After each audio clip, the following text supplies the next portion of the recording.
Hello, and welcome along to the stream. What have I got to say today?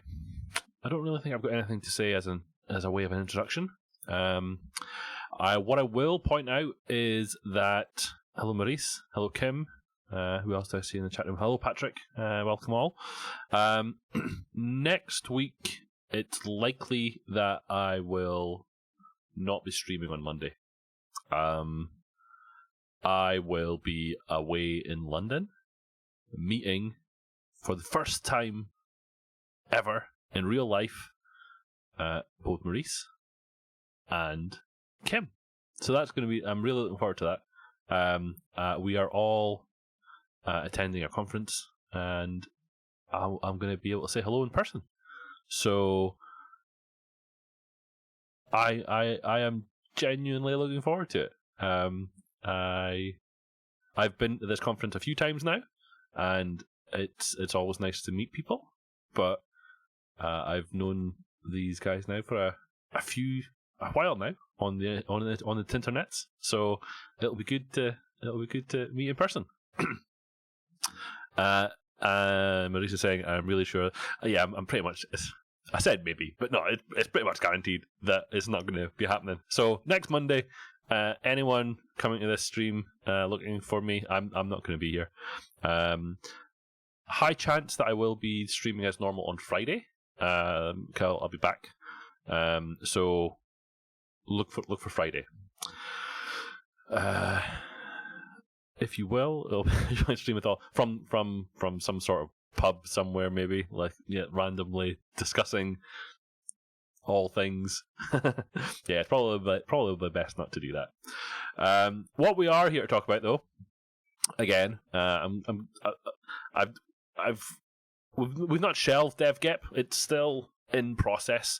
But what I would really like to do is to get Mateus on stream, and he has not quite given me the all clear that he's back on top of things at work after his long vacation. So in the absence of doing stuff on DevGep, we're still doing stuff on Cake.Recipe. So that's what we're here to discuss tonight.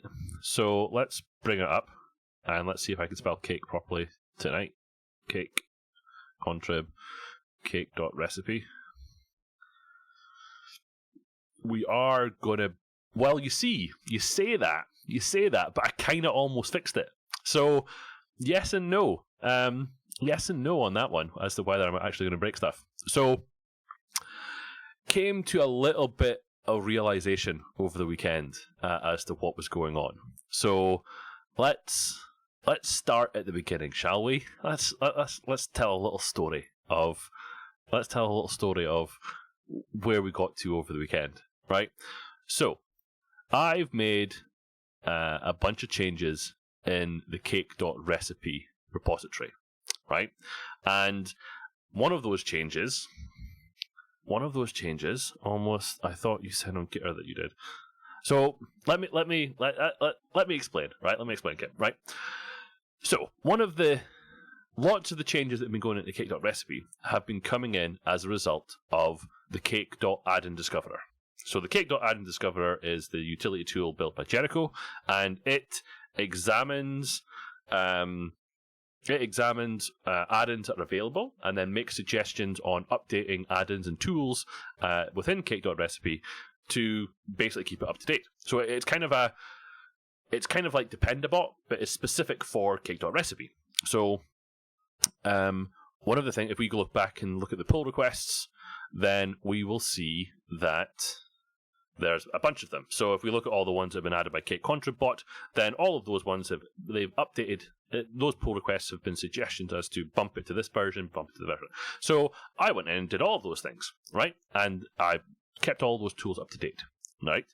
Now, one of the things that it also does is that Add-in Discoverer will also make a suggestion that we bump this version number that Cake.Recipe itself is built with, right? And that's fine, because the thought process there is that the version that Cake.Recipe is built with is kind of an indication of the version of Cake.Recipe that's suggested to build the project that's being Cake.Recipe is being used on. It's not a hard requirement, it's a suggestion. So I went in and I changed that to 033.0. Now, the problem with doing that is that for Cake.Recipe is built with Cake.Recipe. There's a little bit of recipe inception going on here, right? So Cake.Recipe is built with Cake.Recipe.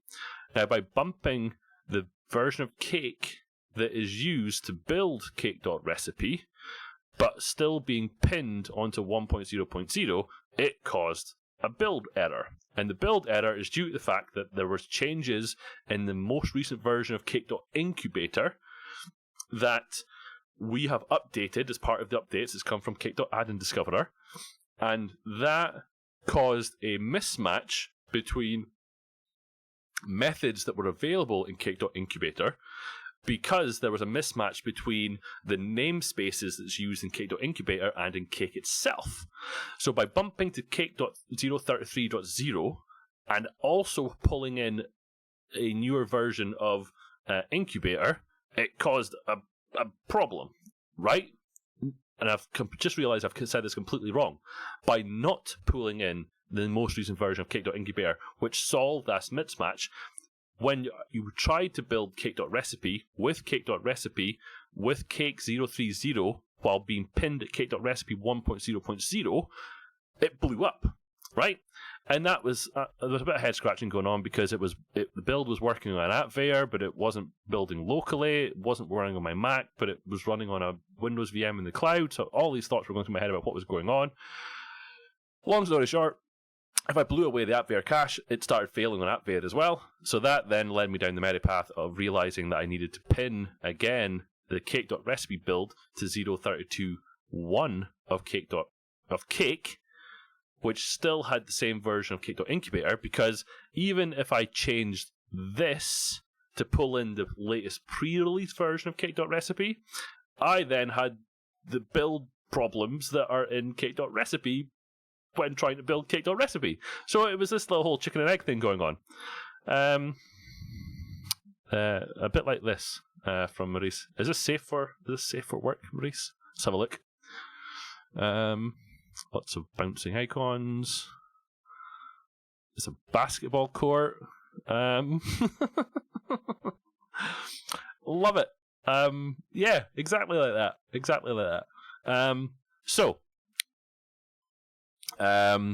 If not, I would. So end result is I've went back to the Cake.Recipe build and pinned to the earlier versions of Cake and Cake.Recipe still. So the build of Cake.Recipe works, and it's creating NuGet packages that are pushed up to MyGet currently. And then I'm using one of my own projects, which is Cake.Gitter, as the test bed. Or this is kind of a I know there are integration tests within Cake.Recipe. I tend to work like this. So I have one kind of active project that's using the most recent version of Cake.Recipe, and then I can tinker with the files in the file system, modify the build, and then pull them back into Cake.Recipe. That's kind of how I work on Cake.Recipe. So I've updated Cake.Recipe here to use the latest kind of recommended version of Cake, which is 033, as well as pulling in the most recent version of Cake.Recipe from the MyGet feed. And if I run that build, it at least kind of works.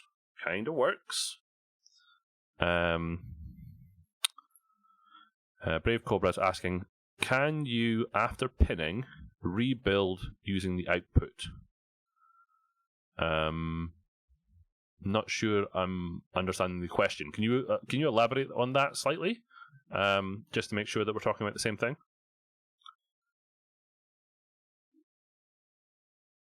So where we got to though with Cake.Gitter now is that it's building with the most recent version of, it's building with the recommended version of Cake, which is 033.0, which is the last one that had breaking changes, and it is pulling in the latest version of Cake.Recipe from the MyGet feed, and now it's failing, right? But it's failing for a known issue, and that known issue is because we're not using it within Cake.Recipe. We kind of specify what the suggested version of Cake is for doing the build, and we throw an error if it doesn't match. So currently I'm trying to build this project, Cake.Gitter, with version 33 of Cake, and it's throwing an error saying that's not recommended, and we need to fix that. So Kim's answering your question, Brave Cobra, with technically yes, but that isn't implemented yet. So I'm still curious as to what we're both talking about.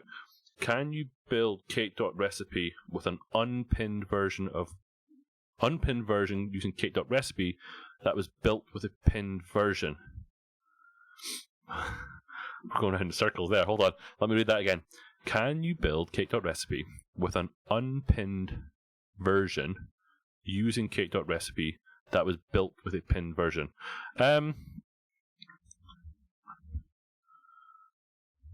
Shouldn't you really try loading in this cake files that you are building, basically dog fooding?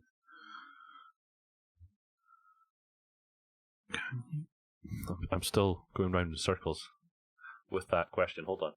Can you build Cake.Recipe with an unpinned version using Cake.Recipe that was built with a pinned version? Oh, I see. I think I see what you're saying.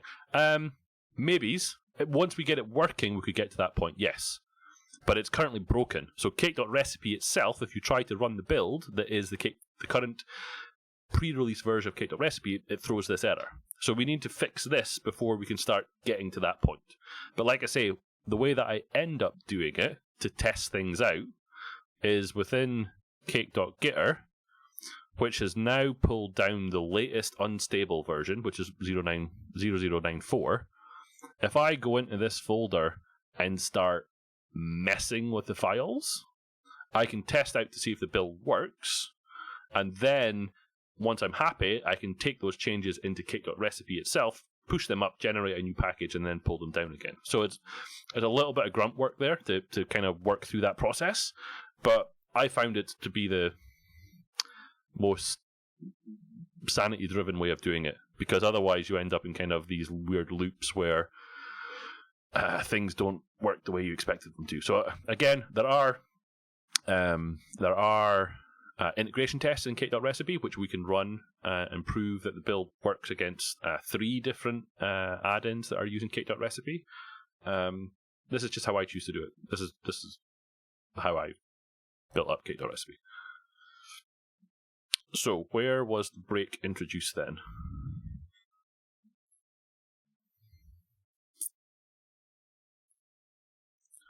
So where was the break? Basically, so the break that we currently had was due to the fact it was a convoluted sort of process, right?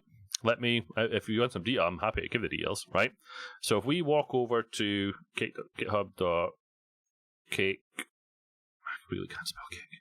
If we walk over to this project, Cake.Incubator, right? Cake.Incubator is kind of the breeding ground for things that we think will get pulled into Cake properly at some point, but we're not quite ready to bring them in properly. So Cake.Incubator was created by a guy called Scott Mackay, www.licious on GitHub, and he had a bunch of helper methods for environment variables, right? Well, it's not quite as simple as that. So let me finish explaining. So Cake.Incubator had these bunch of things in it, right? And Cake.Recipe was pinned at, let's say, version 2 of Cake.Incubator. So Gitfool, one of the Cake community members, decided it would be a good idea to pull some of the things that were in Cake.Incubator into Cake itself, right? And that was fine, because that's kind of what we wanted to do. But in doing that process, it highlighted an issue with loading of namespaces by add-ins.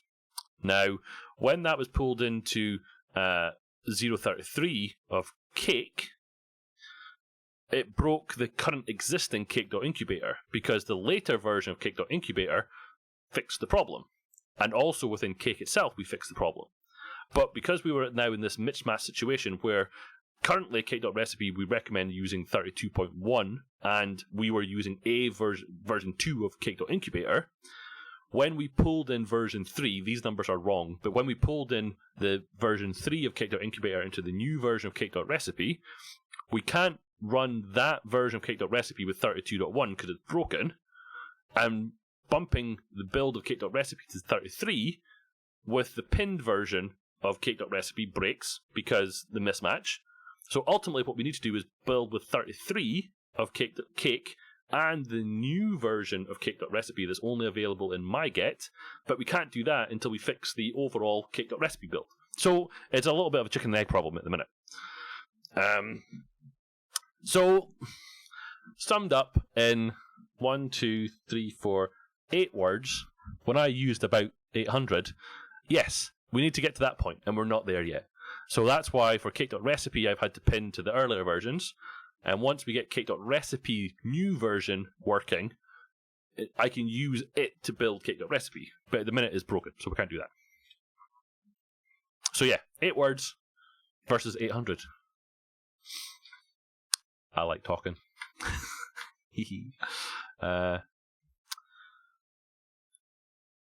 In short, Cake.Recipe. See, that leads into a different discussion. My goodness. So, yes and no. For a longest time, and maybe it would be great if Martin was on the stream, but he's not. For the longest time, we've recommended that folks in the community, don't take a dependency on Cake.Core. So if you walk up to any Cake add-in, so let's go up to Cake.Getter as an example, then if you look at here, Cake.Getter doesn't take a dependency on Cake.Core. Now, the reason we kind of say that is because there was an issue historically where trying to load in a dependency for an add-in for a DLL that was already in process, i.e. Cake itself ships Cake.Core, by pulling in a dependency additionally caused issues. So for the longest time, the recommendation was to not include the dependency on Cake.Core. Now, there was some pushback to that because then folks in the community argued that by not including that dependency, then you kind of lose some traceability as to what version of the add-in it's compiled against. And that's totally justified. But it was causing this problem. Now, long story short, that thing is kind of fixed in Cake, so there's no reason to not take that dependency anymore, other than 200 odd add-ins don't do it, so we'd have to go and fix them all. So it's not unforeseeable that in the future there would be a dependency which expresses the minimum version of Cake that each add-in requires, but we're not there. So, well, I say kinda because I have at the back of my head that there's something that's still not quite right, and that's why I said it would have been nice to have had Martin on the stream to answer that question. I believe it's fixed, but I don't know for certain, and that's why I said kinda. That would be a Martin question.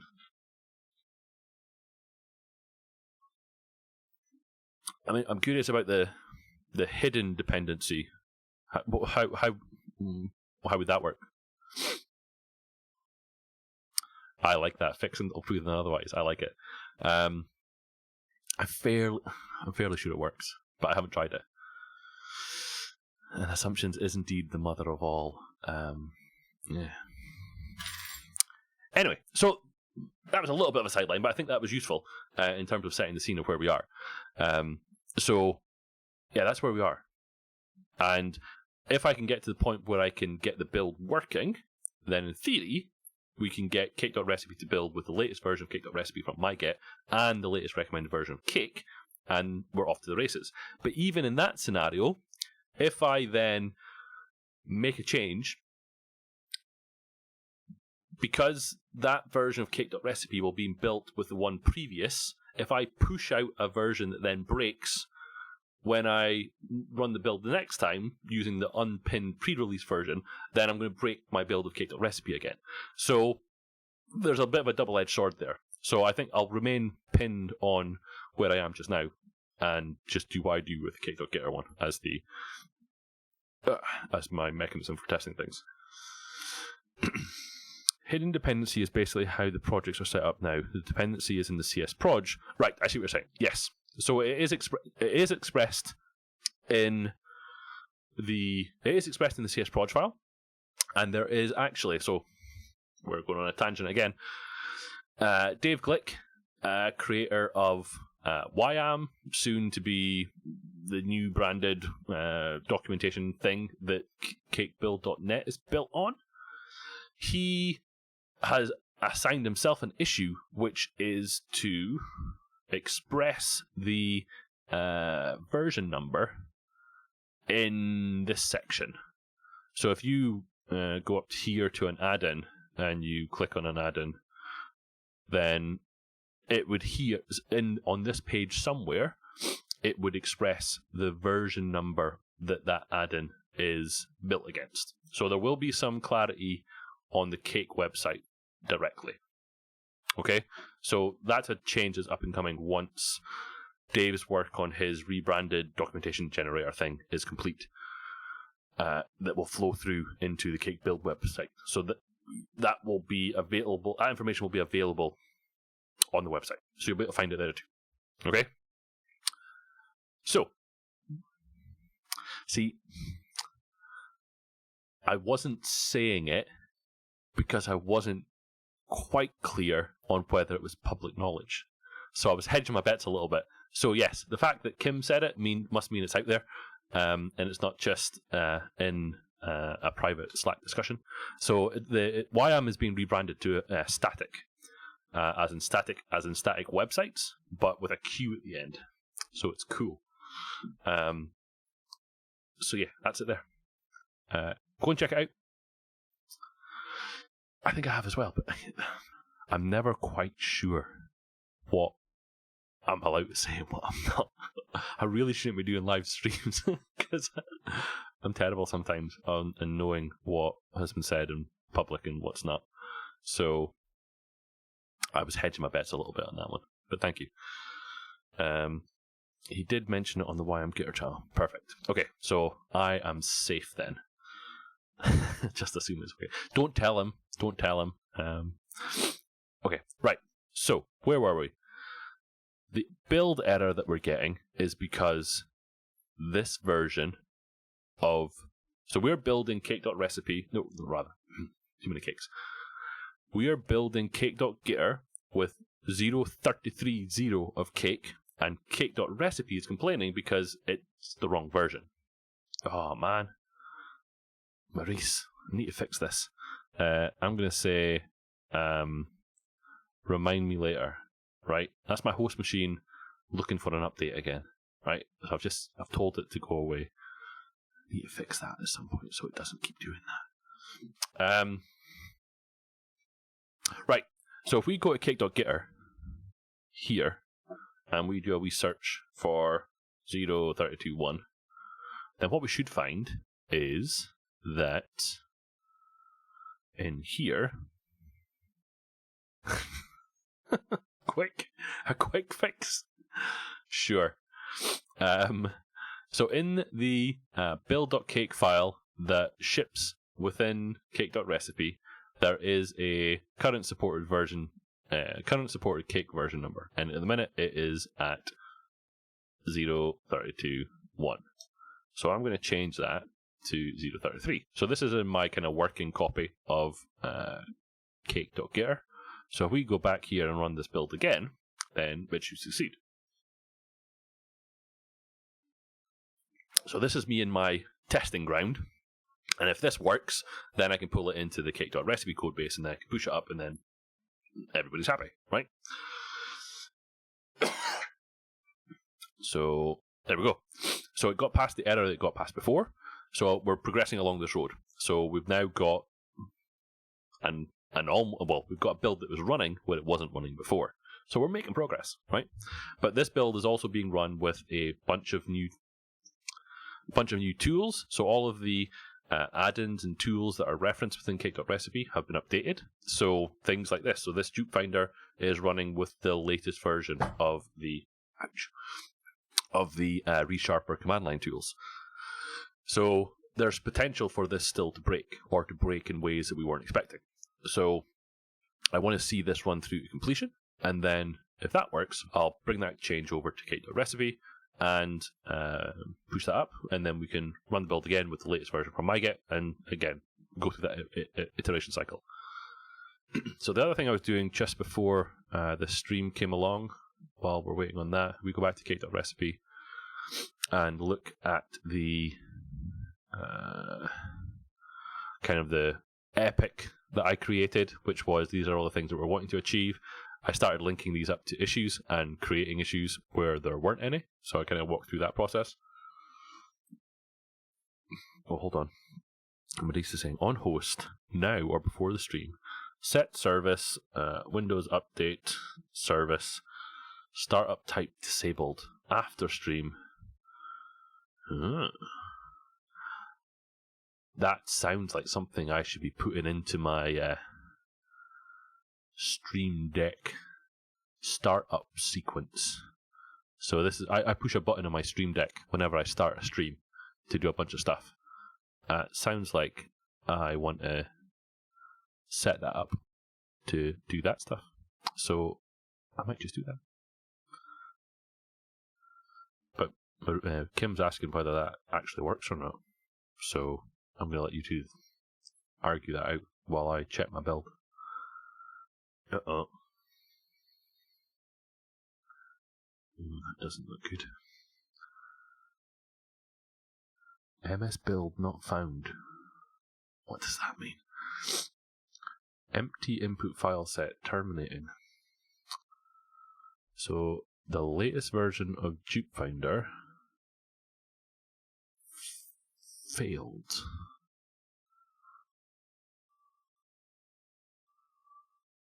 So collecting files to analyze from solution, excluding tests and assembly info and litjson.cs.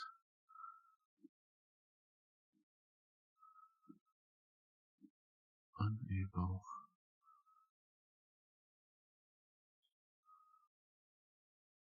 Dupe Finder requires MS Build to be installed.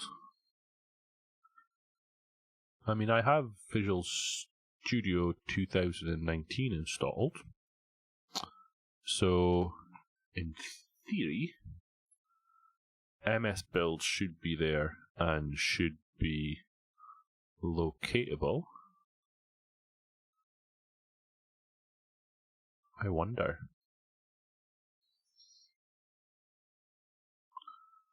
MS Build version 16.2. No, I think it's 2019 I installed. Yeah, it's 2019.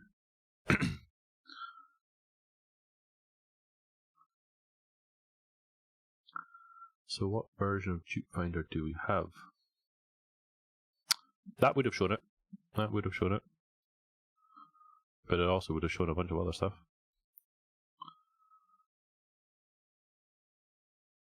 Have I upgraded 2019? I believe so.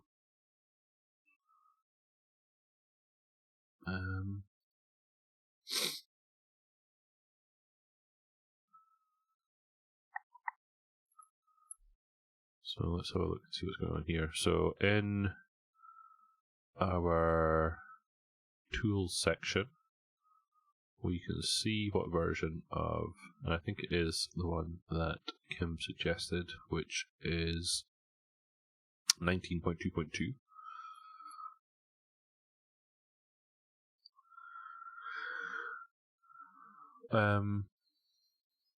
Yeah, but I've also got Visual Studio 2019.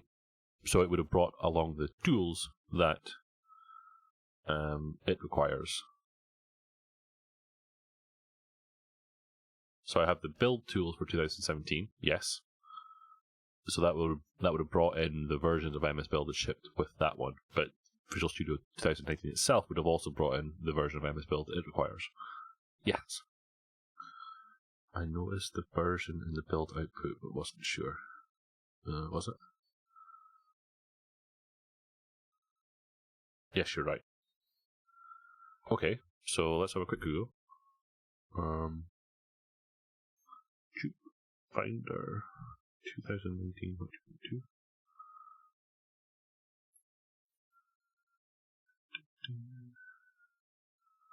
And the actual error was MS build not found. MS build not found.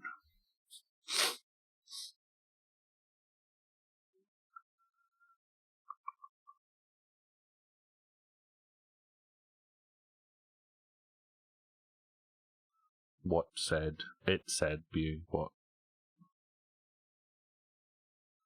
Running in 64-bit mode, .NET runtime.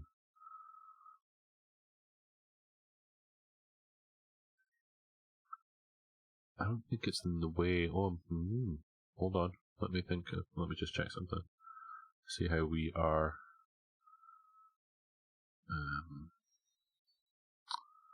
See how we are calling it. I don't think we specify a tool version, but let's check. Show stats, throw exceptions, setting up a bunch of stuff. So no, there's nothing in the...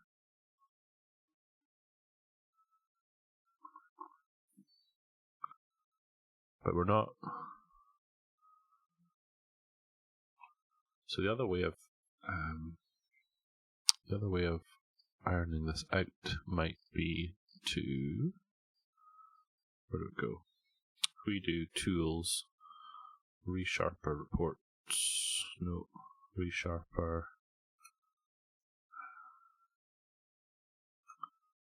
Why are you doing that? Oh, it's JetBrains, isn't it? That's what I'm looking for. JetBrains tools.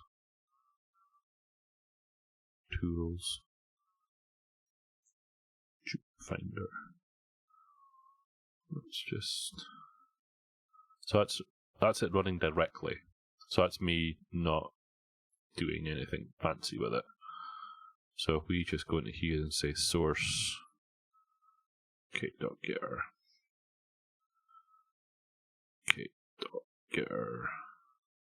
solution, which is... Oh, I went too far. Cake.Getter solution. So this is taking Cake out of the equation, just running Jupe Finder directly.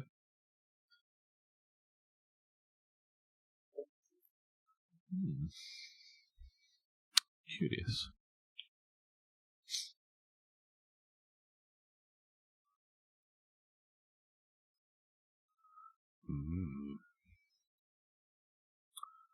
Jupe Finder.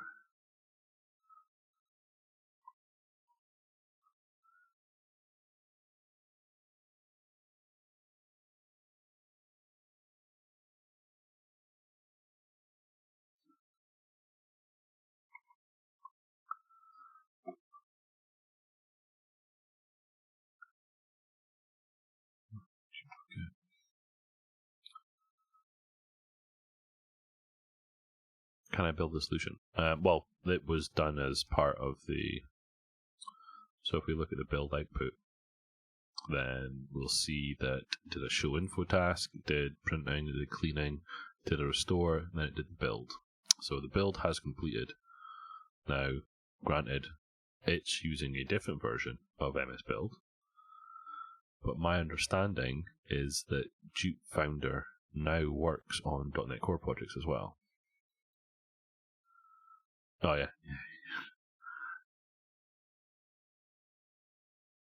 Yeah, their cookie consent thing is quite clever. So the build did succeed. The build of the solution succeeded. Yes. Let's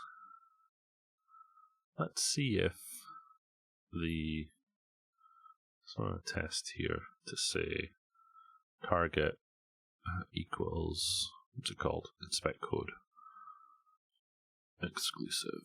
Let's see if it's inspect code, which is the same vintage as Jupe Finder. See if it runs. Sudo removes. May want to use my cookies. Sure, why not? Beautiful.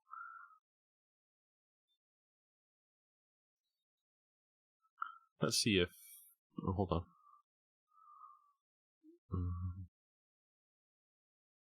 I'm in different thinking about.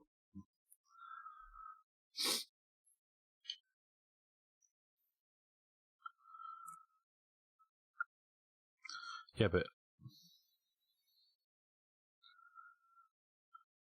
that's red herring.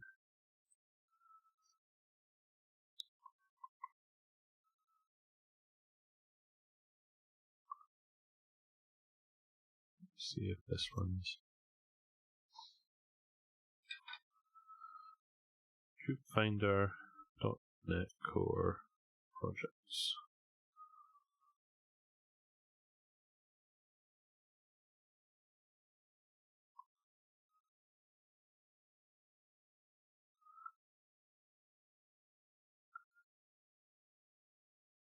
I understand. I have got that. I'm not wrong in that, Kim. It does work on .NET Core projects. Now, for the longest time it didn't, but my understanding was it had been updated to include that.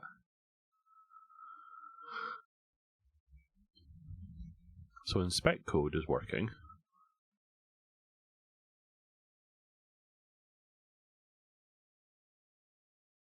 So let's have another wee look here and see. Is there a help on TubeFinder?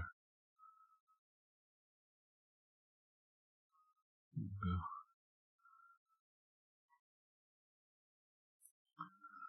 Running 64-bit mode, config, blah blah blah. You can pass properties to MS Build.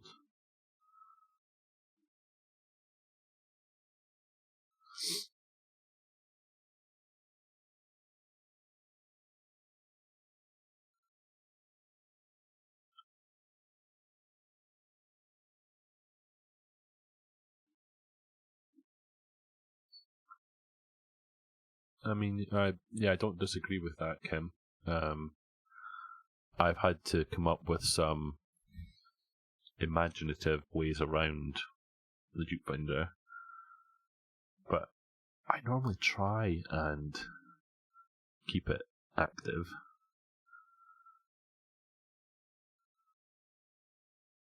Okay, I don't want to get hung up too much on this, so I think for now what we'll do is let's go over to our recipe.cake file and let's turn it off. And we'll say should run. I'm going to take a guess here and say that it's called TubeFinder. I'm going to say false. Let's see if we can find this. Should run TubeFinder. It is. Right. So if I do this and go back to here and run the build again, for this execution of Cake.Recipe, TubeFinder task will be skipped. So we'll get to a point to know whether the rest of the build succeeds. So let's wait and see what happens here. So it's skipped TubeFinder. It went to inspect code. Inspect code is running. And it's also said, look, it's running under that runtime. Curious.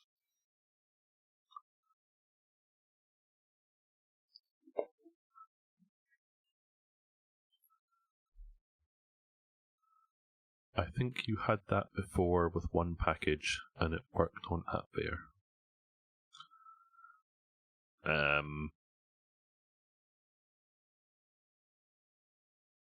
You want to help me out?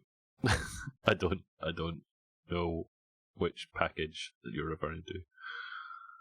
So, that won't work, will it? I've just stopped it.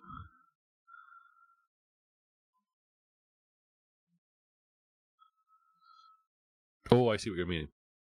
How could we test that? That could be an interesting test. because AppVeyor has far more versions of MS Build installed because it's got every version of Visual Studio installed. Yeah. But I'm curious as to what logic it's using to find MS Build and why it would work for Inspect Code, but it wouldn't work for. So that's an interesting one. Okay. But anyway, so that worked. So the only changes that we've made here are to not include that, but also to bump the version number. So if we go back to Cake.Recipe, which is here. No, sorry, it doesn't have every version, because that would be silly. But it's got, I think it's got at least 3 now. Does it still? It's 2015, 2017, and 2019, I think it's got installed. So it's got a few of them on there. And I would imagine it's got all the build tools. So we go into Cake.Recipe here and look at its build.cake file. Then we can safely bump this knowing that we're going to bump to the latest version, right? So for where I am committing this to, let's have a look at github.com/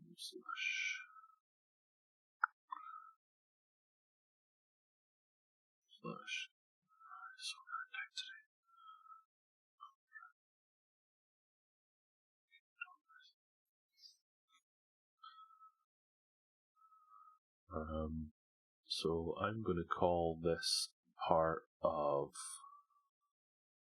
this one. So I'm going to say gh-441 update supported cake version. Okay, so I can do that. And then over here, I can say git push upstream, because I'm happy for that to go out. So that will go out, and that will push a new version to my Get, and we can pull that down, and then it will have that in there. So the other one that I was going to look at, or the one that I'm going to do next, unless anyone has got a pressing change that they want to pull in or get looked at, is, there was a pull request I probably should have pulled in as well. Let's have a look at this one. So this is Cake.AddInDiscoverer in action. Earlier today, a new version of Report Generator was released. So at lunchtime, Cake.AddInDiscoverer ran, and Cake.AddInDiscoverer told me that there was an update to that. So it's just a point release. So I'm happy to pull that in.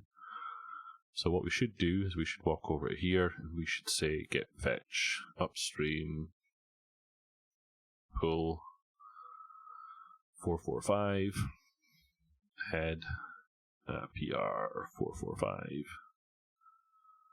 and then let's get that pulled in. So git checkout PR 445, git rebase on develop branch, git checkout develop, git merge no ff PR 445. Yes, I know. Git push upstream. I'm going to say review changes. Looks good to me. And then I'm going to go here. I'm going to find that commit, which is here. So I haven't checked it out yet. Now, I was going to speak to you about that. Because, let me do this while I think about it. Let me do this while I remember. This one. And I'm going to say rebased and merged here. Close and comment. And then we'll go to 444. We will assign that a build label. And we will add that to the to milestone, and then we can close it. Now, report. So remind me. I've forgotten myself. Let me report generator.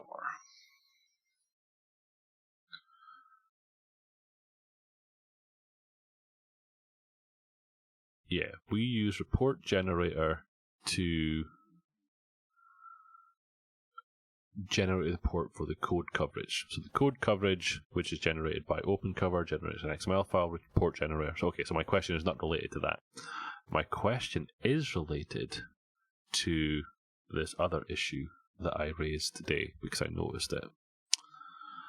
So report unit, not report generator. Report unit has been deprecated. So report unit is used to generate HTML reports of the unit testing reports, whereas report generator is for the code coverage reports.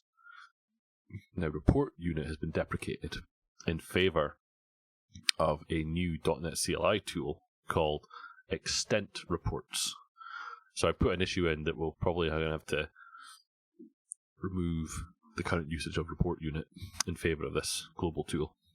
So that's something else we need to look at. So anyway, report. Let's have a look. Did I not bring it up last time? Or hold on. Should it not have generated? Oh, I don't have any tests on Cake.Get, so it won't really be useful.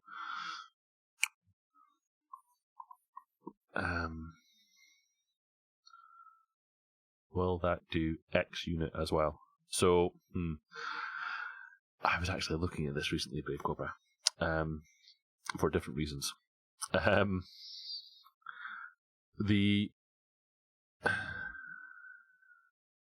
Yes, it does. It does it. No, it doesn't.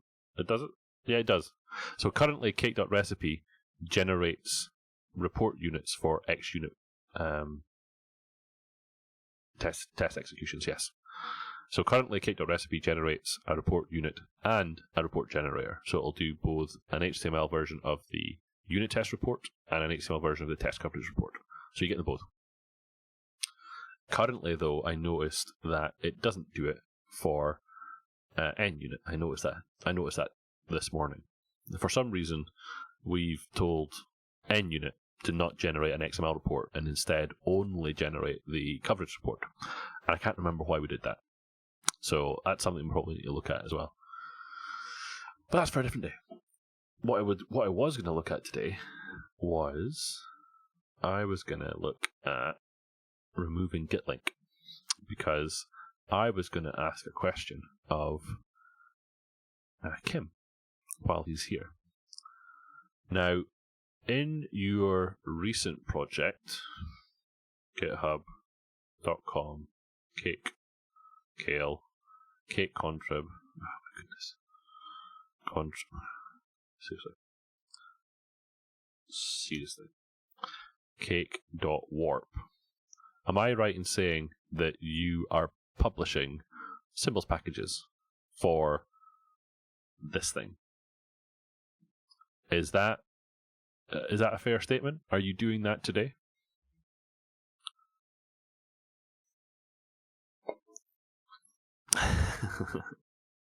You're here now, yeah. Can't get anywhere. And if you don't answer it now, I will be asking you this next week. So you're not going to escape. So it's either now or later. But I think based on previous conversations, what we said is that you are publishing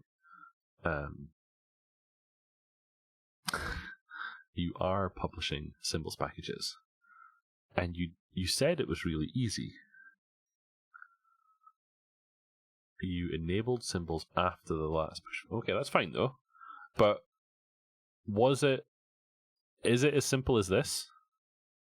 Is that it? Is that all you have to do in order to create and push symbols packages? Is that genuinely all you did? Let's have a look. Sure, Fodies.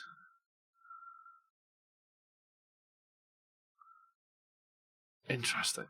Okay, so under the hood, is that using this magic thing called source link, or is it something within the .NET CLI that's doing that work? Let's have a wee look at this commit and see what else changed. Literally nothing else changed. Interesting. Because my question is, do we want to put an explicit task in to shell out and run SourceLink and generate the snupkeg, as it's called, or do we just assume that people who are doing it are going to put it into their CS project file and we don't have to worry about it? Because if it's something we should shell out to, we should have a task for it, or we just have some documentation around putting this into your CS project file and having it done for you. So answers on a postcard. What do we think should happen? Part of me likes putting it into Cake.Recipe, but that would probably require an additional parameter to say don't do it when it's being handled by your CS project file. So I'm on the fence as to how to do that. Include symbols. So what does that do?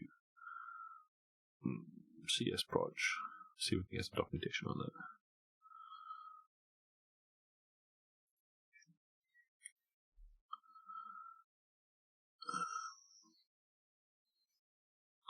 So let's see. This Boolean values indicates whether the package should create an additional symbols package when the project is packed. The symbols package format is controlled by the symbols package format property. The symbols specifies the format of the symbols package. If symbols.nupkeg, a legacy symbols package will be created with containing PDBs, DLLs, and other routing files. If snupkeg, a snupkeg symbols package will be created portable PDBs. And I'm right in saying, right, this is what will activate the automagic debugging of reference DLLs within your codebase, correct? So any package that publishes a snupkeg package will allow the code navigation into the source code for the reference DLL and allow you to step into the code. Is that correct? If you want him to put it on a postcard, you will have to wait a couple of days for the reply. Having a task to do it could be beneficial, but it would require a minimum version of .NET Core, otherwise everything will fail. Well, that leads on to a different discussion as to whether Cake.Recipe should install .NET SDK locally. I've never heard of Norwegian Post Office. And I'm going to assume that correct from Kim is related to the question I just asked before, which was regarding to code navigation. Okay, so interesting. Okay, so I'm going to shelve that one. And what I'm going to do though is I'm going to remove GitLink, because GitLink is essentially been deprecated. To the best of my knowledge, GitLink is deprecated, and it doesn't support everything that we want to do going forward. So as a result, I am going to remove it. So as a sanity check, again, this is the way I do it, but I'm going to have a look in here, and I'm going to look to see all the places that GitLink is currently being used. So if build parameters, I'm going to say we don't want to execute GitLink anymore. And I'm going to say we don't want to do that. And that's a gitlink.cake file, so that whole file is going to go. So in here, I'm going to rename it, I'm going to delete it. Was related to code navigation. To be frank though, I have not used code navigation with snupkeg file myself, but it basically supersedes the old source. And that's my understanding as well. But I like you, I haven't put it to the test yet. I mean, the ultimate one would be, as an example, when you push out the next version of Cake.Warp that has the snupkegs already in it, it would be good to debug into that in in a made-up project that's using Cake.Warp to see if you can step into the alias to see what it's doing. That would be a good test. Parameters.cake. So I'm going to take that one out. I'm going to take this one out. I'm going to take this one out. Should bye get link. And then the get link tool. Take that one out. And nope, don't care about that one. Okay. So I'm going to save all those. Save all. And then I'm going to go back to my second command line that is here. I'm going to run that build again.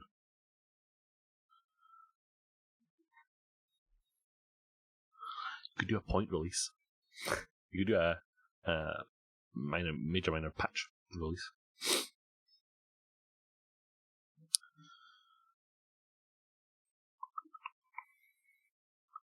Unlink get link. What does that mean? Maurice, what does that mean? Unlink get link. Or are you just rhyming there?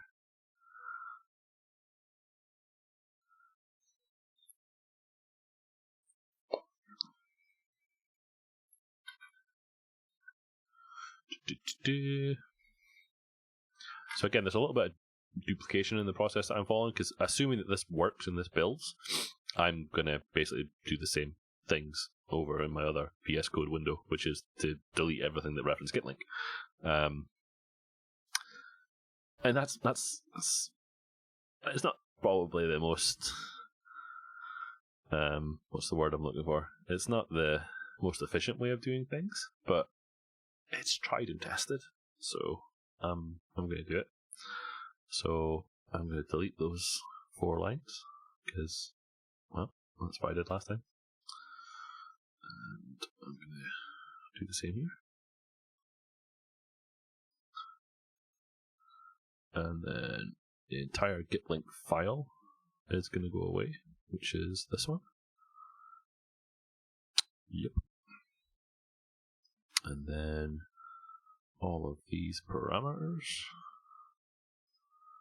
information, and that one, and this one,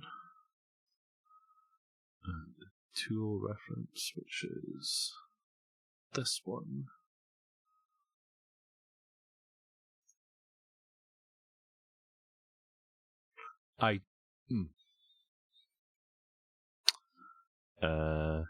Maurice, unlink was a function to destroy a variable. I believe it was P, but could be used for. Not familiar with that one.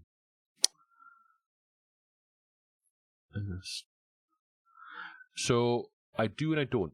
So I think what you're referring to is this thing here, correct? The reason I don't is because it doesn't leave much space for writing code within this window. So if I was in my own machine, which has got a bit more pixels to the pound, I use the integrated terminal within VS Code. But I don't do it when I'm streaming, because it doesn't really have enough space for that. So that's why I jump to another one, so you can see what's going on, and then we can jump back to the code that we were using. So I do and I don't. Not on stream. So that one was this one, 446. So GH-446, remove get link from Cake.Recipe. This has really been superseded by other tools and also built into .NET. See that? Okay.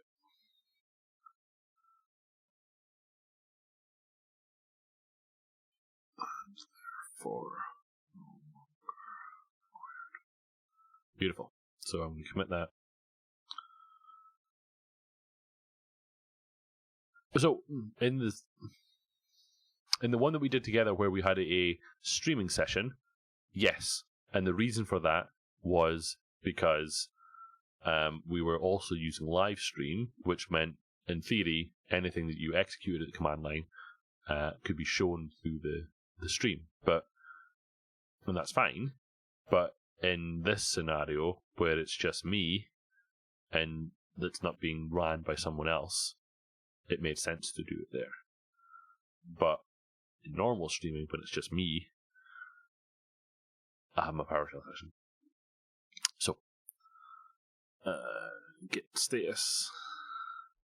We should be in a position to do a git push upstream. And then over here, I can say that one is done.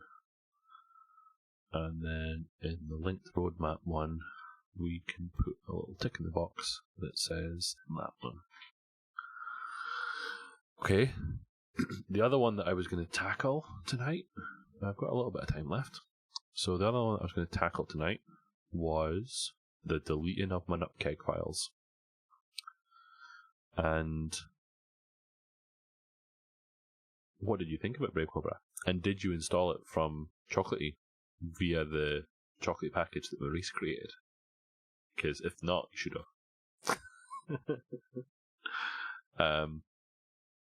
I haven't actually played with it yet properly. I have it installed, but because I'm on my Mac most of the day, I use Conemu a lot when I'm not on my Mac, and I use iTerm when I am on my Mac.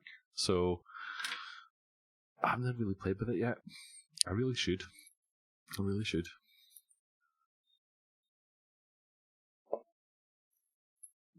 One of my packages that will be on page 1, I'm telling you. That's how we look to see where Maurice is.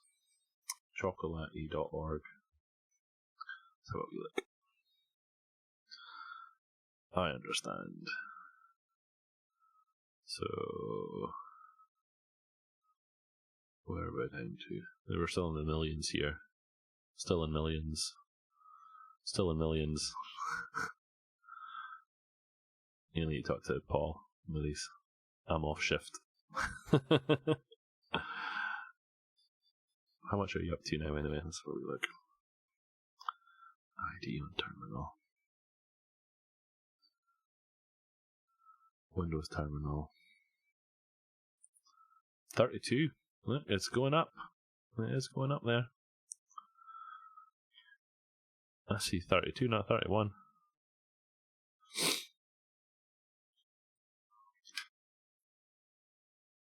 What did I type correctly? Chocolatey? Did I spell? Is that what you're referring to? That was subconscious if I did.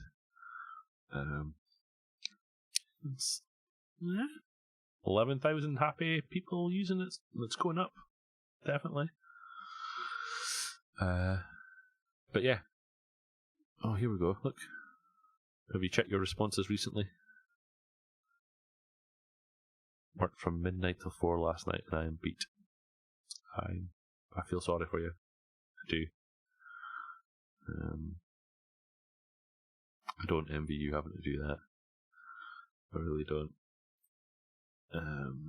Anyway, have a good rest of the evening, Maurice. We will. If I don't speak to you before, I'll see you at the conference, and we'll have a chat. Yeah. So this whole nutcake thing. Let's have a wee look at that again, shall we? And I'll give you a little bit of history as to what was going on there and why we did stuff. So if we go into here and we go into the old tools folder here, and if we delete all these files and we delete this, no, it's the wrong one. If we go into here and delete this, and then go into here and delete this, and we run build again. If we run the build, then obviously the first thing it's going to do is it's going to download all the tools and add-ins that it needs to use. Now, in the case of something like the JetBrains tools, it's quite a big nupkeg file. It's like 200 megabytes or something. So it's, I'd say, quite big. It's not huge by any stretch of the imagination, but it's a little bit big, right? I could have done that too, yes.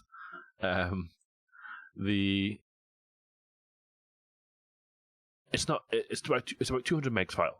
So what Cake.Recipe does is that during the teardown, it will look for any nupkeg files and it'll delete them. Because once Cake has done its thing and it's extracted all of those nupkeg files, or it's installed the tools that are contained within that nupkeg file, the nupkeg file technically isn't needed, right? So if I now go into here and look for something like git version, I won't find the nupkeg file. I'll only find the extracted tools. So in here I'll find gitversion.exe, but I won't find the nupkeg, which is essentially the zip file that contained that exe before it got extracted. Happy days, right? And it'll do that every time the teardown runs. So on your local machine, that you typically only see that output once. So if I run that build again, I won't see the deletion of those nupkegs because it hasn't re-downloaded the nupkegs because the tools are already available, but it still happily does the build, right? Now, the reason that we did that was because on AppVeyor, we ran into a little bit of an issue because on the CI that is AppVeyor, we have something like 160 projects or something. And because we enable caching on almost all of those, within the Cake Contrib account, we ran into a barrier, which was we haven't got enough space left to do caching across all the different projects. Now, thankfully, AppVeyor turned around and said, well, you can have some additional hard drive space, which we're very grateful for. But also in an attempt to reduce the friction, we added into Cake.Recipe the concept of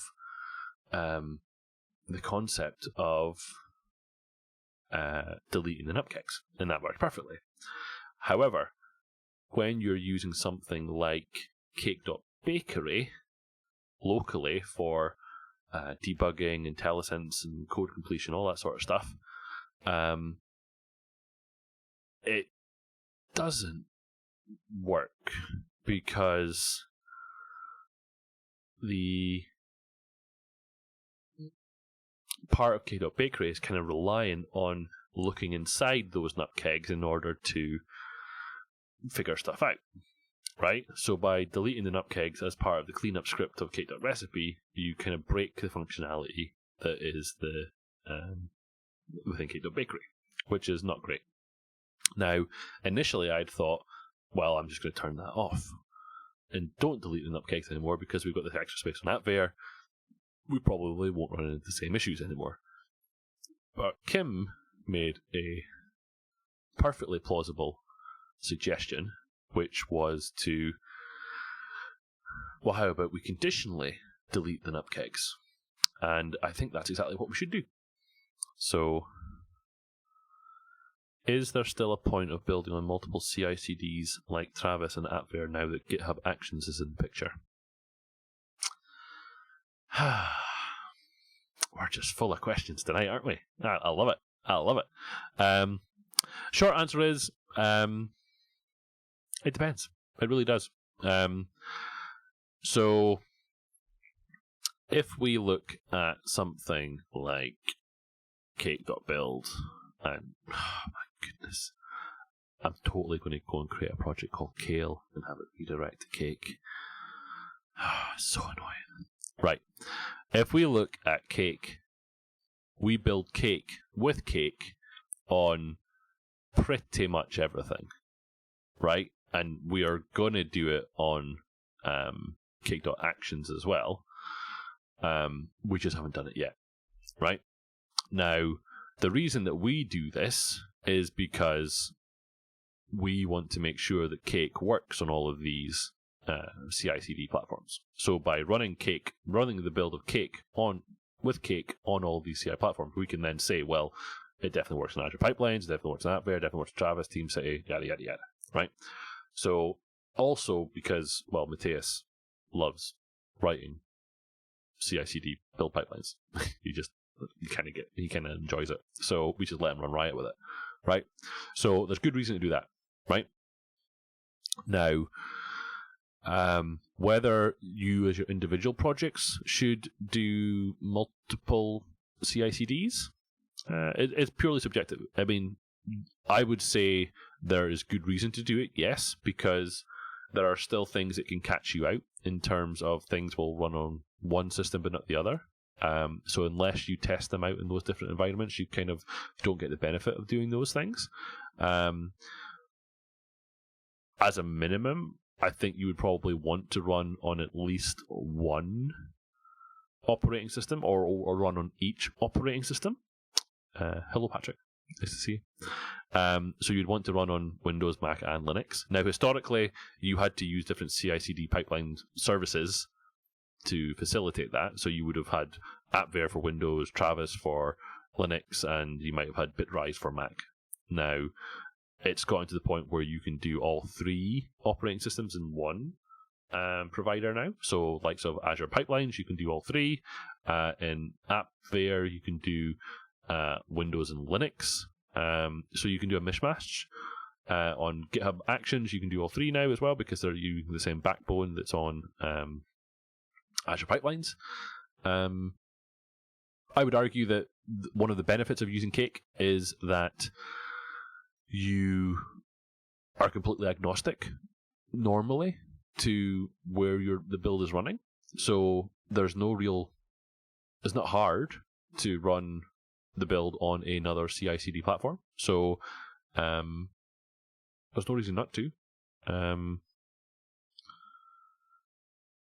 So the question was, is there still a point of building on multiple CI/CDs like Travis and AppVer now that GitHub Actions is in the picture? I would say that there's still reason to do it, but it's purely down to you and how you want to run your builds. Kim saying, I would say yes. Not every CI/CD is set up the same, so to be sure that it's tested on the most diverse systems, then it could be useful. So absolutely. I remember one point I used 3 different CI providers, Travis, AppVer, and I've not even heard of that one. Is that how do you pronounce that? Is that worker spelt with an E? I've never heard of that one. WERCKER. Don't. What's this? Never heard of this one. Sure. Cookies for the win. Wrecker? Can't even get past the... There we go. Core concepts. Never heard of it. Yeah, so many of these things out and about. So no, to answer your... So I hope that's kind of answered your question, Brave Cobra, in a roundabout kind of a way.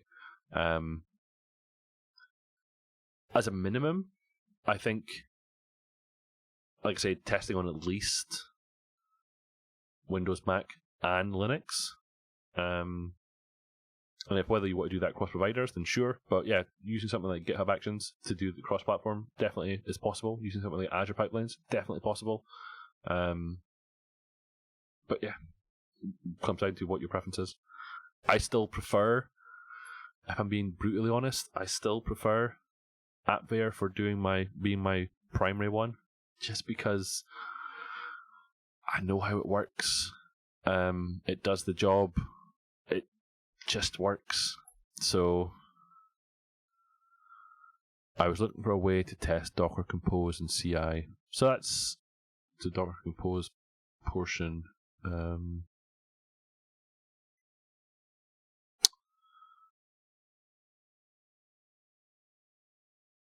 that so you could definitely do that in Azure Pipelines, and I'm going to assume that by default you could do it in GitHub Actions as well. It's not something I've done, so I can't really elaborate on that much more. The person who could would have been Matthias, but he's not on the chat. As Patrick, have you played much with Docker and Docker Compose and CI yet? I haven't heard you talking about it, but I might have missed it. Anyway, where was I? So I was going to go and look at the teardown step and make it configurable for deleting of those nupkicks. So in my teardown, which is here,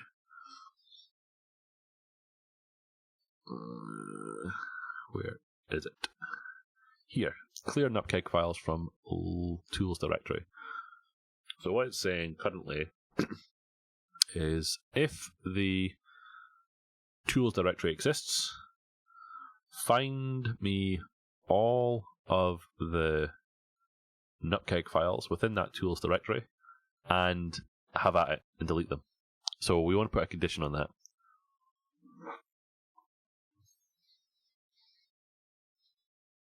I couldn't get it to work in GitLab. GitHub Actions works. Interesting.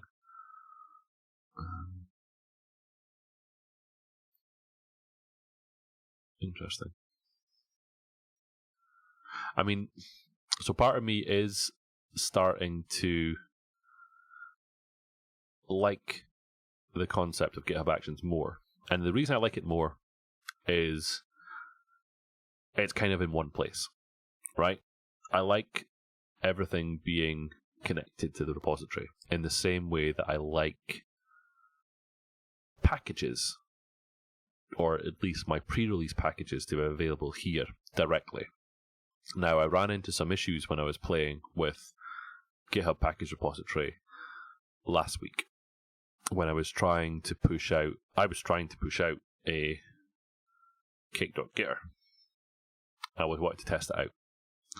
So if I go here, you'll see that I have a pre-release version of Cake.Gitter available as a package on this repository. However, I didn't tell it to go there. I told it to go to this repository because what I would like to achieve is I would like to have all of the Cake contrib add-ins all push to this home repository. So there's one central place to get all of the packages that exist in the Cake contrib organization, and it's going to be here, right? Now, even though I told this package to go to this repository, it thought it knew better, and it put it over here, right? So I've spoken to the GitHub support team, and they're going to delete this package from here, which should allow me to then attempt to repush it back to here. Because right now, you can't have the same package under the same organization in two different repositories. It can only live in one place. Now, once it's deleted from here, I should be able to push it again to here. But the unfortunate thing about how the publishing of NuGet packages to GitHub Package Repository currently works is that you don't actually provide it the URL when you do the NuGet push. It looks currently at the new spec information and metadata of the new spec file to try and decide where to put it. And at the minute, it's broken. So I'm trying to play with it, Brave Cobra, but it's not playing ball at the minute. Doesn't want to do what I want it to do. So I am in the beta and I have access to it, but everyone's going to have access to it soon, I think. I don't think I'm giving away anything there. It's coming out of public beta soon, or is that Actions? Oh, that's Actions. Actions is going to be enabled for everyone soon. So basically, it just doesn't. It really doesn't it's really unfortunate. Because what you'll find is if I go to cake.getter, then we have a look at the commits that I had to do. Then, so this fanatic is a GitHub employee. So here was me trying to push to the package repository. And my understanding was that the project URL in the new spec is where it would push to. Right? So if I specify a project URL, it would push to there. Right? Now, originally, it was suggested that it was a trailing slash in my project URL that was causing a problem. And it wasn't that. So here was my commit that changed it from a trailing slash to a non-trailing slash, and it still pushed it to the wrong place. Right? So then this guy, Fanatic, came along.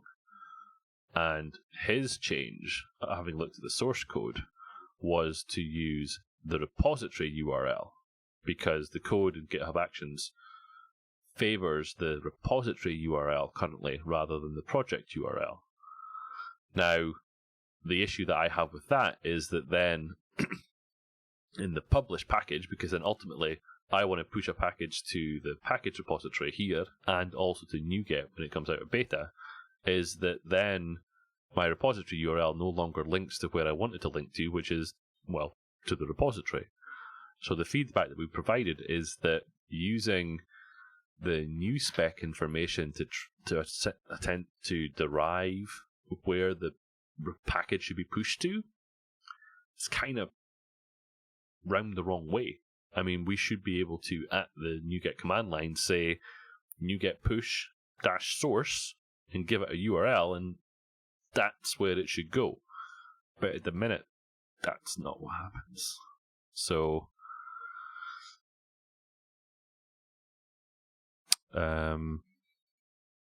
could you elaborate what soon means? I genuinely don't know. So, I had it in my head that it was the November timeframe, but then my brain kicked in and told me that that is the GitHub Actions public availability, public access. Fairly sure that's been advertised as November now.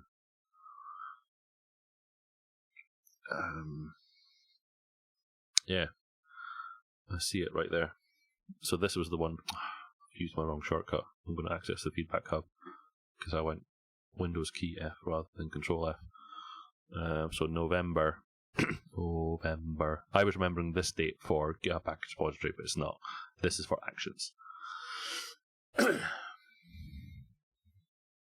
Well, I'm not sure if it's as simple as that, Brave Cobra. I think it's to do with the fact that... No, it's not even that. It's not even true to that. Well, it kind of is. So, if you look at something like myget.org, which is what we are using today, right? Then myget has the concept of feeds, and you can create a new feed, right? So if I sign in here with, I'm not signed in, so I'm not gonna. So in here we've got a Cake contrib feed, and then I can say it. Can you get command line? I can say NuGet push source, boom, right? But the number of endpoints that we're then talking about is every repository is the source or the destination for a package now. So we're saying that overnight we've gone from 0 feeds on GitHub to a gazillion feeds. So I think what they're trying to do is they're trying to say, okay, let's just have a feed per organization or individual user, have them push to that URL, and then use some sort of informed logic to say actually where the package goes to.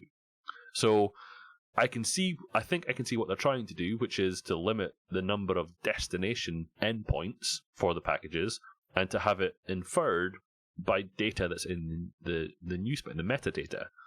But the problem with that is that that's an abuse of what those URLs are intended for, and that's the problem that I have. So I can sort of see where they're coming from, but I also don't like it. So I think it is fine that they do that by default, but it really should be able to be override the settings. And I agree. So part of the feedback that I gave to the team was at the organization level, I should be able to say in my settings, I want to use this URL in the new spec to control where the package ends up. That's exactly what I said to them. As a minimum, that's what we should have. Ideally, we should be able to push to a URL and it should go there. That was the ultimate fix. In the absence of that, I want to be able to go into here and say, any package that's pushed to this top level domain, use the project URL, or use the repository URL, or use the documentation URL. I don't care. You know what I mean? You're abusing something, so why not use any available URL in the new spec as the destination for the package? So that's the feedback that I gave. Let me guess, not even. Well, it would. So if I've understood that question correctly, if I walked up to this Cake organization and I went into the .github repository, then in theory, so let's make sure that I'm talking about the right thing here. So if I go to Wormy Corp, oh my goodness, Wormy Corp. Oh, is it one word? I'll get there in the end. Wormy Corp. If I came up to here, then do I not see it because I don't own it? In theory, if that has a packages tab, then as long as the packages that you're pushing to specify that the repository URL in the new spec goes to there, then packages should end up there. That should work, but you have to put it into the new spec in order for it to go there. And that's the part I don't like. You're essentially, I've said it before, you're abusing those URLs to control where those packages end up. And I think that's wrong. I mean, if you look at any other NuGet repository, whether it's MyGet, whether it's Artifactory, whether it's Nexus, whether it's ProGet, whether it's insert any NuGet package repository, you specify the source of the command line, and that's where the package goes. At the minute, when you do that to GitHub package repository, it doesn't go there. Who knows where it goes? And the other example that Mateus gave is when he played with it, is that he took the Cake nupkeg for the latest release, and he pushed it to his own organizational account, or his own user account, to where he wanted it to play with it. But because it looked into the nupkeg and found the URL, it ended up pushing it to the Cake build package repository, the package repository on the Cake build Cake account, which is absolutely not where he wanted it to go. But because he had access rights to it, that's where it ended up, even though he explicitly said, I'm putting it over to the dev lead one. So doesn't really work. So I think it needs some work. I do. But I'm genuinely I genuinely want it to work, because I'm really starting to like the idea that all of my stuff, all of my actions, all of my packages, I like it all being in one place in my repository. But we're not quite there yet. Not quite there. The org haven't been accepted to package. Oh, I see. Maybe that's what it is then. Okay, I feel I got sidetracked again by talking about something else. Where was I? Oh yeah, nupkegs and deleting nupkegs. So, Cake.Recipe. So over on issues, we had a don't always delete the nupkegs. So what Kim has suggested should probably be conditional. Don't delete them on a local build, and or if a specific argument is used.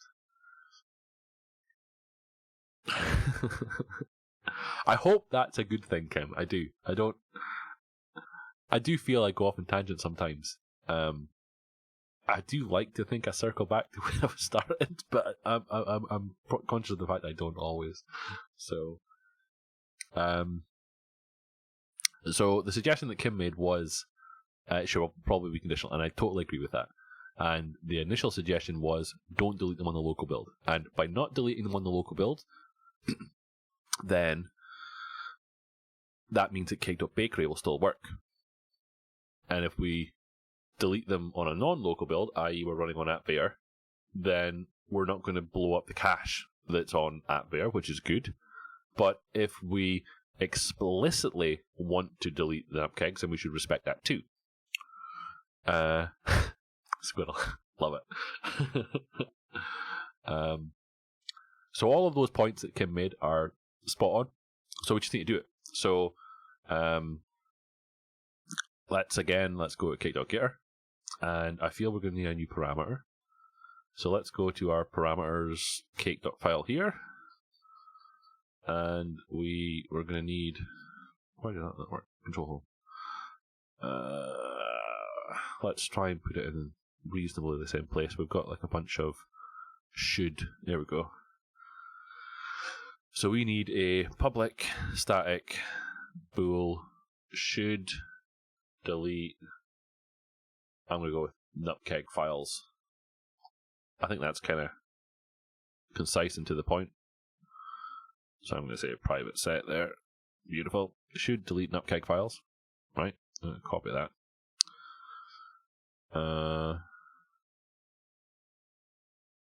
Yeah, and that's kind of all tool related, so that's why there's a separate section for there. So let's have a wee search for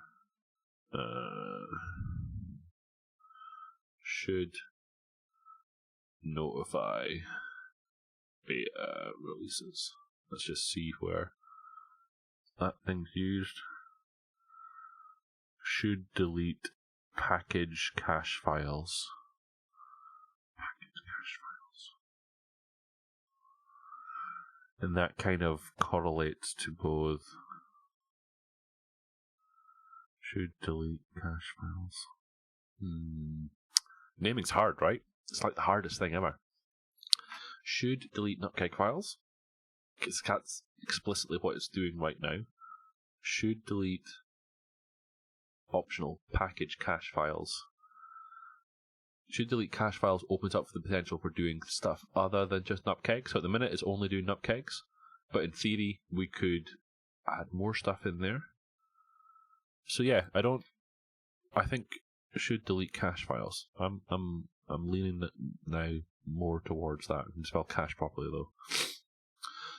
And this will let me see where it's all being used. So let's context.information. And then we're going to say, I should put that on my clipboard since it's the new one. I'm going to spell cache differently, and then I'm going to spell it properly. Copy that. And then we're going to say that, and then that's going to be that with a semicolon at the end. Yes, it is. That's that one. That's that one. Then this is into the constructor of set parameters. The way that this works is it's all optional parameters, so it doesn't really matter where I put it. So I like to try and keep things reasonably in the same place. So should delete cache files. What do we want the default to be? The default is to not delete. Do we think? I think it should be false. Votes on false. Go.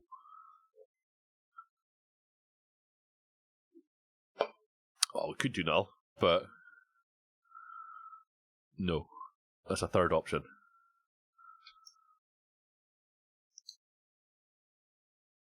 well, the current behavior. Well, we're already breaking. We're in the world of breaking changes. So I'm okay with it being breaking, but this will be used in conjunction with whether it's a local build or not. So if it's a local build or should delete cache files, then we're going to turf them.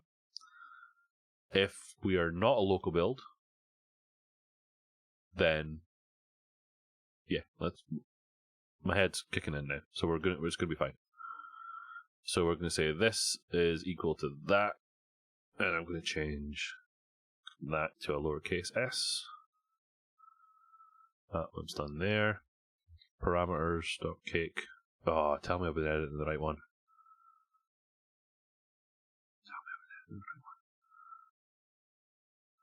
Oh, Mother Hubbard. Okay. That's slightly annoying. It's ever so slightly annoying. I've got 2 versions of Cake.Recipe now, local in my Cake.Getter.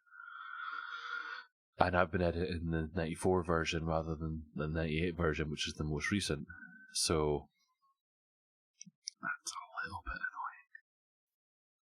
Slightly annoying. Let's go back to here and let's pin this to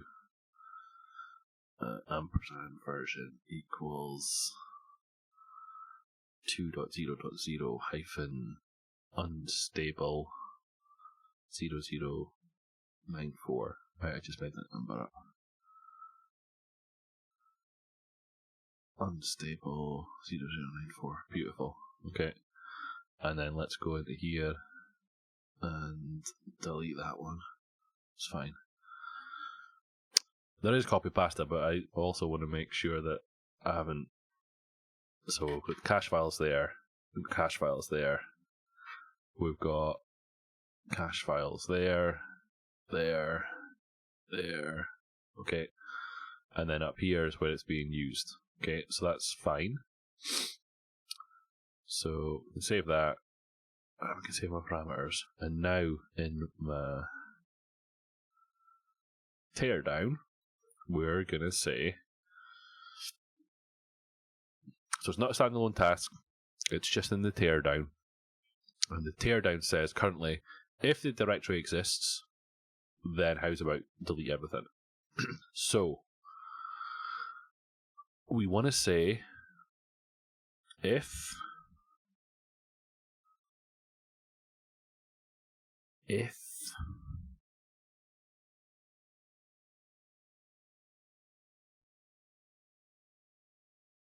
some build parameters. You had one. So if build parameters, no, not build log files. If build parameters dot is local build or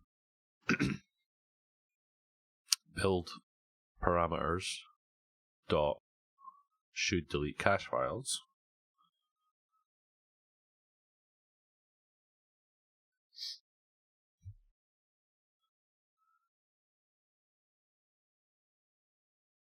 and the directory exists, how's about you going to delete some stuff?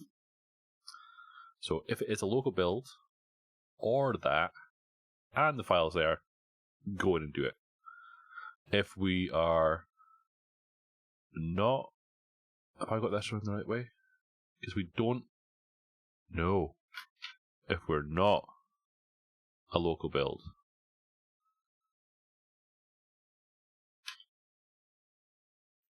Yeah. Yes. I think it should. So if we're not a local build, or we explicitly state we're deleting stuff, and the things exist, delete them. If we are a local build, then we don't want to delete them. So it's that. Yes? I think we're there. So to test this, if we go into delete all these things,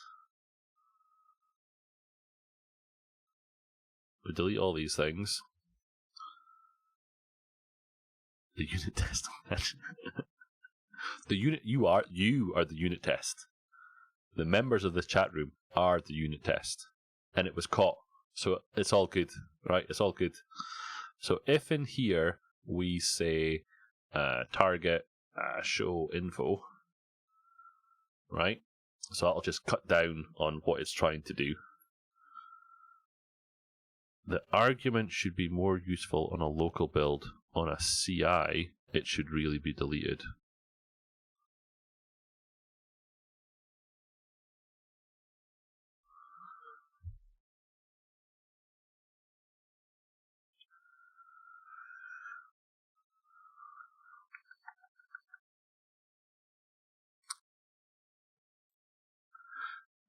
I see what you're getting at. Because if we add that parameter... No. But the parameter only comes into play when it's a local build. Because of the way that if statement's created. It will always get deleted when running an app bear, or when running as a non-local build. It will always happen. It's only when it's a local build that parameter kicks in. So I think we're okay.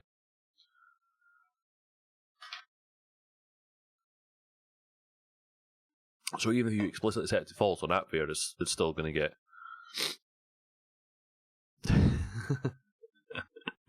Can we add the build parameter? Should be validated by chat then. I think we definitely should do that. That's a PR in the making, that one. On a local build, if you don't use bakery, then you don't need the nutkeg. And on the CI, it should not be needed.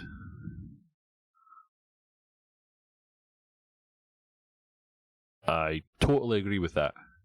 So on a local build, we would say should delete nutkeg cache, true. And then bakery will be happy. Or bakery won't be happy because we're not using it there. And then on a CI build, it'll still get nuked because it's not running on a local build. So I feel that all of the scenarios are covered here. But I might be missing something.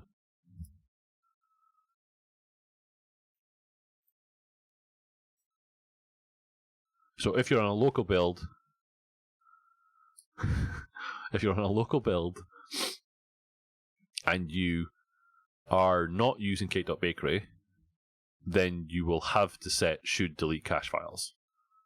But the default is assuming you are using Cake.Bakery, so on a local build it won't delete them by default unless you explicitly state to delete them. Okay, cool. So if I do show info with no nutkegs downloaded, then it shouldn't delete the nutkegs. I just got liked on Tinder from Bravecom.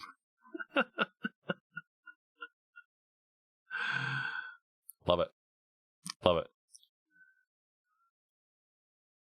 What was all that output? Why is that giving me verbosity output?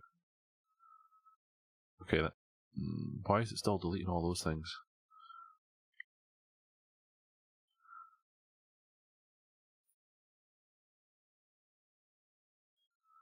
I was not expecting that to be deleted.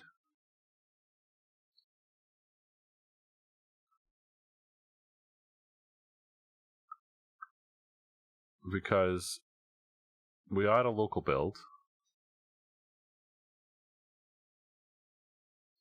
So we're not... I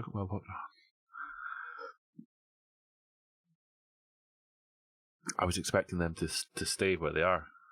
Oh, hold on. No, it's still using 94. Oh, no, hold on.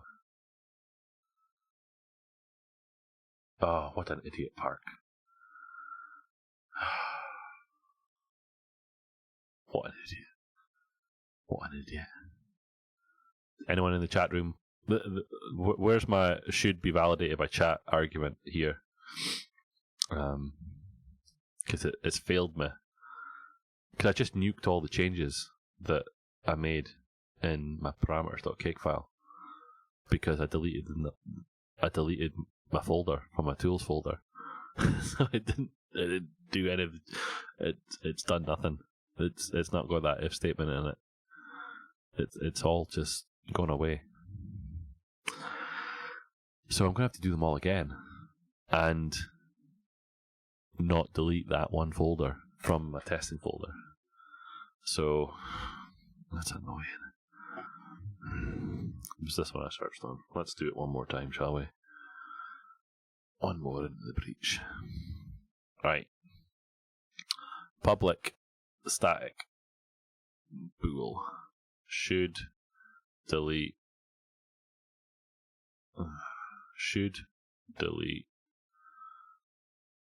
cache files is what we decided, right? Cache files. Get private set. Right. Copy this guy. Go to this one.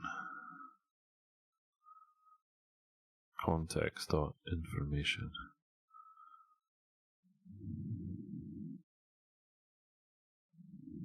Before you change anything, probably download the latest version.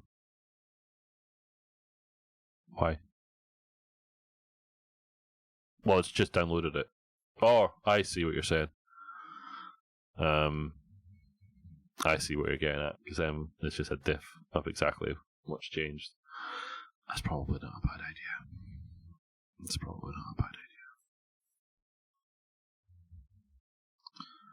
Yeah, there is definitely a lag in Twitch sometimes. So I agree. Let's go to our recipe.cake file and let's take this version off again. And then run the build one more time, which will download 98 this time round, I think. 98, yep. And then we'll start modifying that one. Close. Running.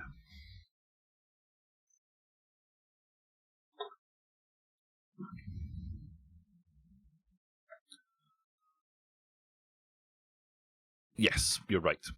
And that's why that point you made there, that's why I confused myself earlier. I don't know if you caught it. I was like, I ran the build once and it failed. And then I ran it again and it worked. And I'm like, what's going on there? And then it never clicked that it had just pulled down the latest version of 98, which had the non-pinned version, and it all started working again. So, right. So back to this. So we're going to do public static bool paste get private set. Boom. Context dot information. Missed an information. See this keyboard? And a 0, and then in there we're going to put that semicolon at the end. That's that one. This one here we said was going to be false, so we're going to paste that and make it equal false with a comma, and we're going to make that lowercase.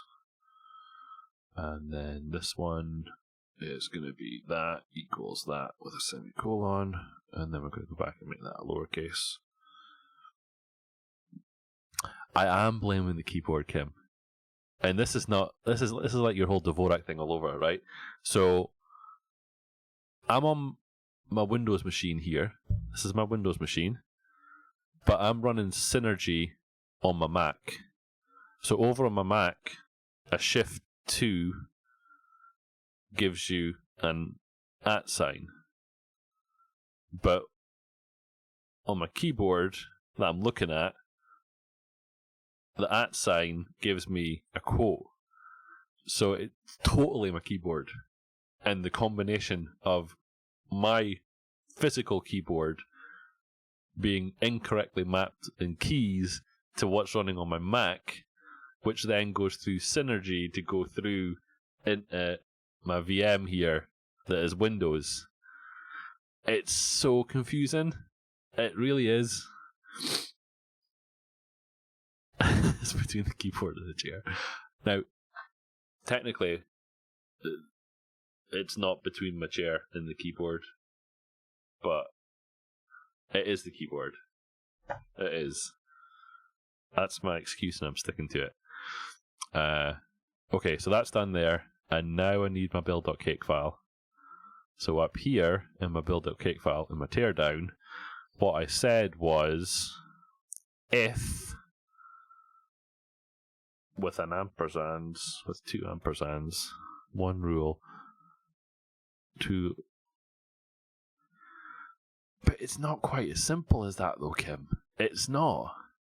Or maybe I'm making it too difficult for myself. It's totally muscle memory.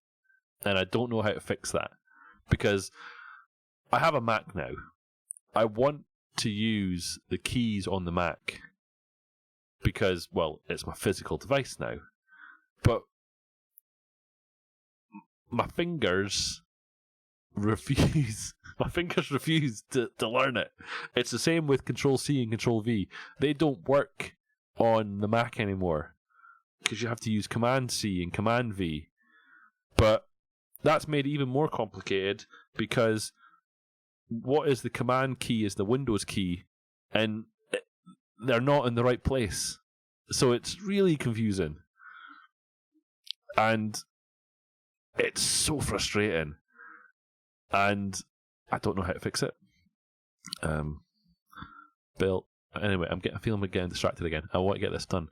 Build parameters dot is local build is what we said. Or, because even this pipe's in the wrong place as well. That pipe should be a tilde, according to my keyboard here, but it's not, it's a pipe. Squirrel again. And what was I saying? Build parameters dot that one, then we should be doing stuff, right? So, to test this, I'm going to go to here, and I'm going to delete everything but Cake.Recipe, so that we don't mess up that, right? So it's there. And now, if I do that, it should download, but it shouldn't delete the nutcakes. He says. Does a bunch of stuff. Downloads them. Compiles. Obsoletes. Shows info. And then the teardown is not going to do anything. What?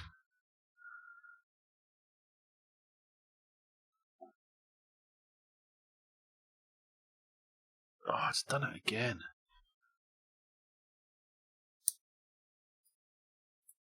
Why did it do it again? Why is it blowing it away? Or am I just looking in the wrong place?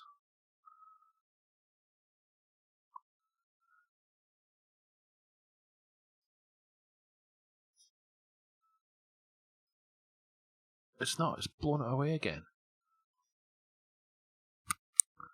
Ah.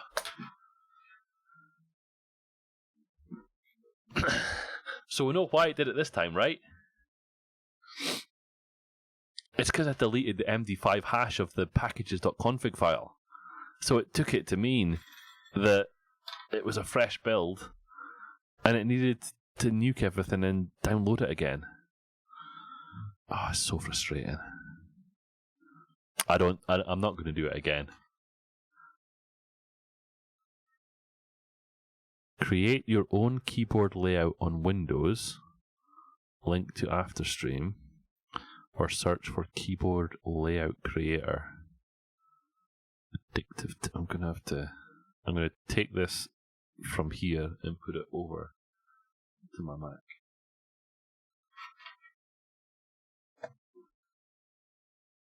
Okay. I'm going to look at that later. Thank you very much for that. I'm reasonably confident that what I'm doing here is going to work. But I'm not going to do it for a third time on stream because that's just ridiculous. I'm going to say that we're probably just going to call it for the night because there's been too many squirrels tonight. And yeah. But anyway, where have we got to? If we look at the roadmap issue over here, then we're making progress. So we've removed Cake.Graph. I never spoke about that. I've completely removed Cake.Graph from Cake.Recipe. It was just causing too many problems. I feel a little bit annoyed and upset that I've had to remove it, but it's just causing too many problems. So the thing that was or is creating the documentation, if I go and have a look over here and have a look here, the thing that's creating this graph thing that's not even working. Oh, look at that. Oh, because I've just taken it out. Because it's not there anymore. I'm going to have to fix that documentation. Where can I show it? github.com/chocolatey/chocolatey GUI. I want to show it now. We have a wee look at the documentation. And we have a wee look over here. Then... No, not that. Where's the... No, it is here. So the thing that's creating this, that has a nice pretty mermaid graph of all the dependencies when you run one of the top level tasks, that's not going to be there anymore. It's going to be gone. Now, the reason it's going to be gone is because one of the dependencies that Cake.Graph brings in is Razorlight, a beta version of Razorlight, and one of the dependencies that it brings in is the .NET Standard library of an earlier version, like 1.6 or something, which then causes conflicts in XML document types everywhere. And it blows up the build, basically. So, Cake.Graph is no longer in Cake.Recipe. I've taken it out. I might put it back at some point, but meh. For now, it's not there. I might. So the other suggestion from Pascal was if we were to embed the dependencies or only the required dependencies to make everything work, and rebuild Cake.Graph, we could bring it in. But for now, it's gone. So that was done. In order to get the build to work at all, that's what we did. That was the fix, basically, to get that part working. We removed git link, which we did tonight. The updating of the tools we've done by default because Cake.Add-in Discoverer. The one that we're working on is the not deleting of the nupkegs. So this is kind of what I'm going to be focusing on over the next wee while. One of the big refactorings will be this one, which is to use the build data class for all tasks. So at the minute, we're using this build parameters class to kind of have it's basically a static instance of a bunch of stuff. That's going to get refactored to use a context information, basically, for the tasks. So pass it into the tasks. So we started doing that here. So we've got a build data class that holds everything in it. That will then get passed into every task.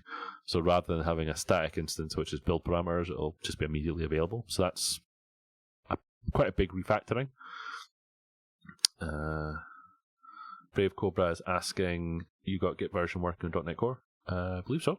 I bumped into the linked Git2 issues. Okay, so what I can't speak to is whether it works on multiple different distros.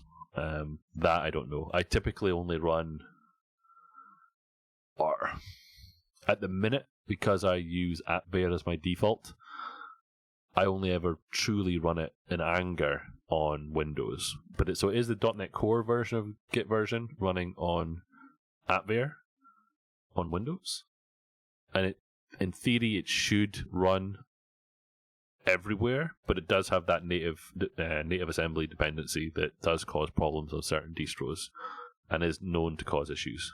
I haven't personally run into them yet, though.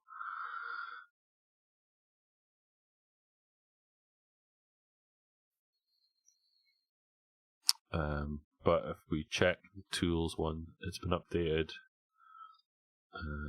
What have we updated to in here? Git version tool. Oh, interesting. So we haven't done that here. We've done it on Cake. Cake uses the .NET Core version, not the command line. It uses the actual .NET Core CLI tool. So if we have a quick look over here and go GitHub, Cake, build Cake. Then we have a wee look at here. Then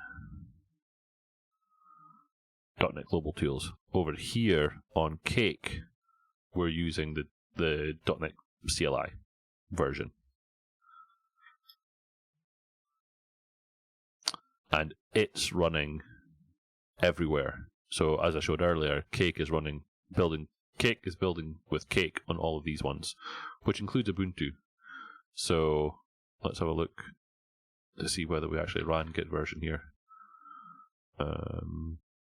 Bash script succeeded. See if it worked. Setup. Yeah, it's running on Ubuntu. So it's run here. Now, there is maybe some magic to make that work. I'm going to say no. Let's have a look at the Azure pipelines.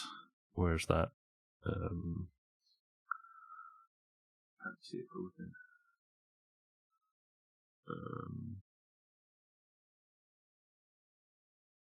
Where's the Hujimagaji? Where's the thing I'm looking for?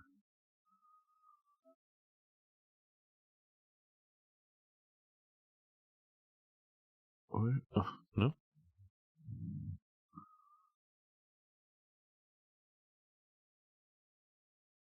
Where am I? I'm looking for the YAML file for Azure pipelines, but I don't see one. Oh, it's maybe done only through the UI at the minute. I was going to see what the if there was any additional setup that was done as part of the build to make sure that certain things were installed.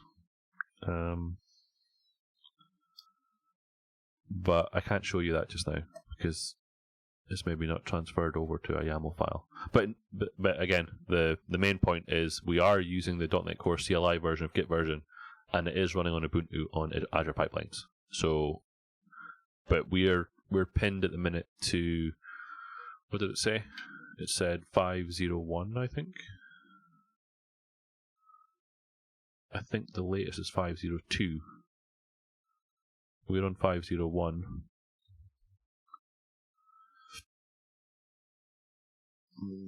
Git version.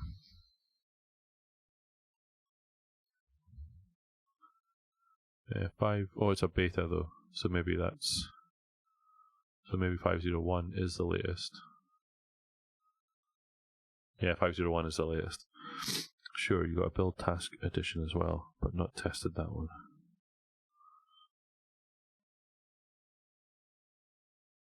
Yes, there is a build task edition as well.